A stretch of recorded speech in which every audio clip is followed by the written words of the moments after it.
이 세포들은 다양한 영양분에 많은 작용들을 하게 되는데요.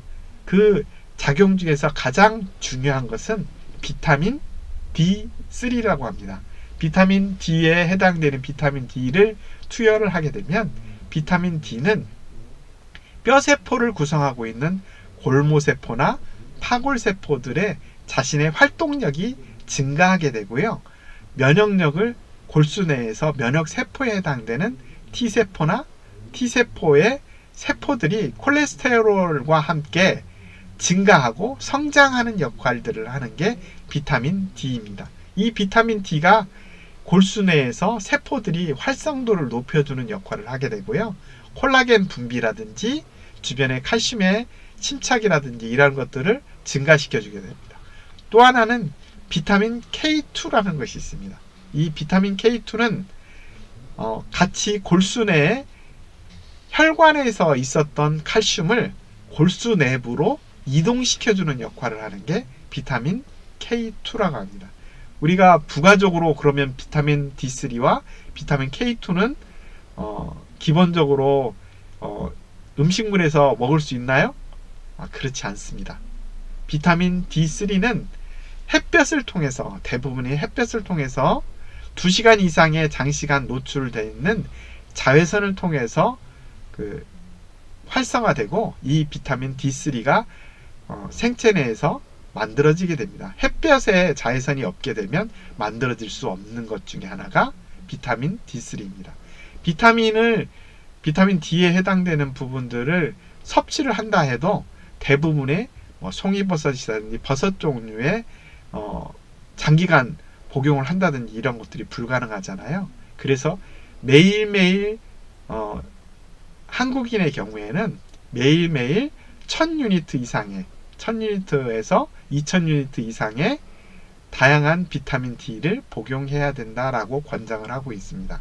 그리고 비타민 K2는 최근에 말씀을 드리고 있는 것 중에 하나가 혈관 내에 있는 칼슘이 골수 내로 칼슘이 이동함으로 인해서 딱딱한 피질골을 만들어내고 면역력을 증가시켜주는 역할을 한다라고 제가 말씀드렸듯이 비타민 K2도 같이 복용을 하셔야 비타민 D와 비타민 K2의 조합으로 인해서 뼈세포의 그리고 골모세포뿐만 아니라 면역세포들의 활성화를 이룰 수가 있겠습니다.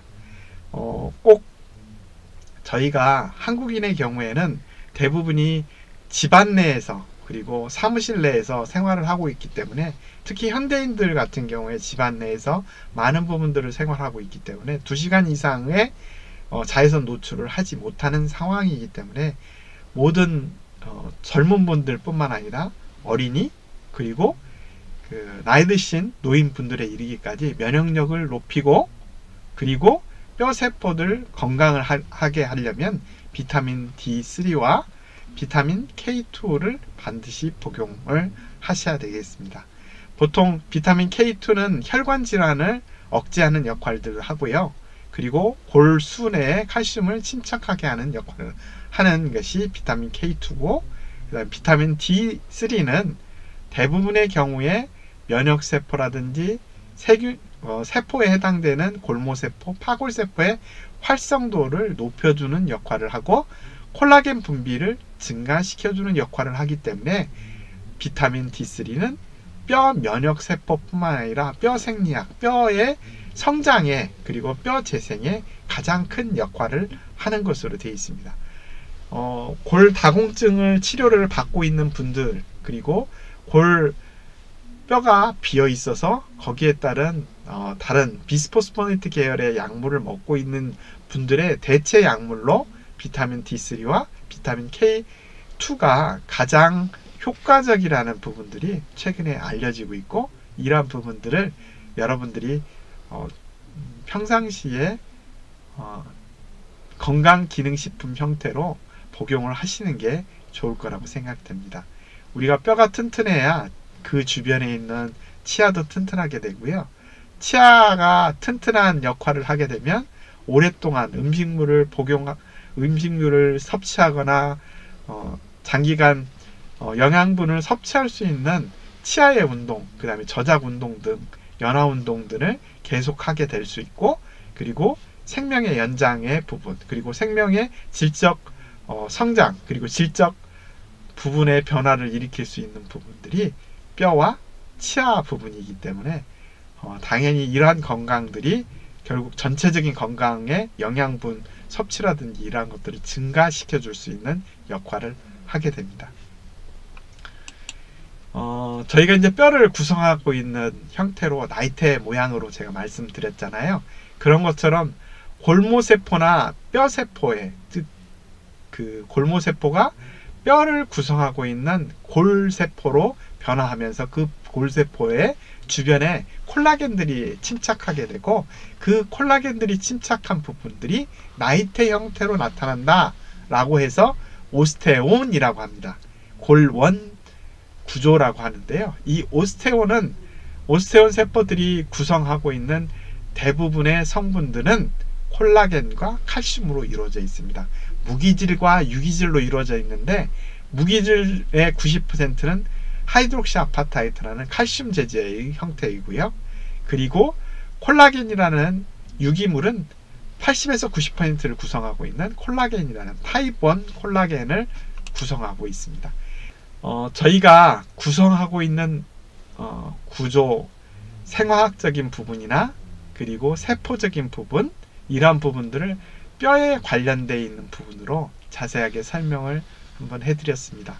그리고 오늘 이 시간에 해당되는 부분 중에 가장 중요한 내용 중에 하나는, 뼈를 구성하고 있는 세포는 세 가지로 이루어져 있다. 파골세포라는 세포와 골모세포, 골세포로 이루어져 있는데, 이러한 부분들은 파골세포를 억제시키거나 할 경우에는 파골세포가 뼈를 만들어내는 골모세포를 유도하거나 이동시켜 주지 못하기 때문에 결국에는 뼈의 재생들을 이루지 못하고, 염증 세포들이 계속적으로 그 주변에 염증이라든지 이런 것들이 지속적으로 남아있게 돼서 결국에는 노화와 골관절염, 골수염 등이 일어나게 된다라는 말씀을 좀 드렸고요.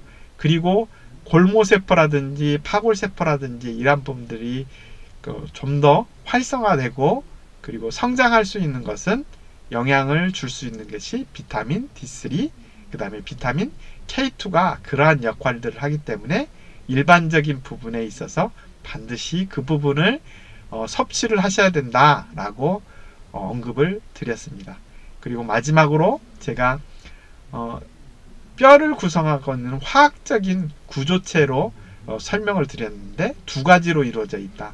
하나는 무기물질과 하나는 유기물질로 이루어져 있는데, 무기물질의 65%의 무기물질은 대부분이 하이드록시아파타이트라는 수산화 인해석으로 이루어져 있고, 콜라겐이라고 하는 유기물질은 25% 정도로 이루어져 있다라고 말씀을 드렸고요. 거기에 따른 물의 수분에 해당되는 것은 한 10%를 구성하고 있다라고 설명을 드렸습니다. 오늘 이 시간에는 두 가지를 설명을 드렸고, 그 두 가지에 대한 부분에 추천되고 있는 비타민 K2와 비타민 D3에 대한 부분들을 추천해 드렸습니다. 오늘 이 시간에 좀 도움이 좀 됐으면 좋겠고요. 다음 시간에 닥터권 눈으로 보는 세상에 대한 부분을 진행할 수 있도록 하겠습니다. 다음 이 시간까지 다시 저희가 필요한 부분들에 질문하는 부분들을 답장하는 형태로 준비를 할 수 있도록 하겠습니다. 감사합니다.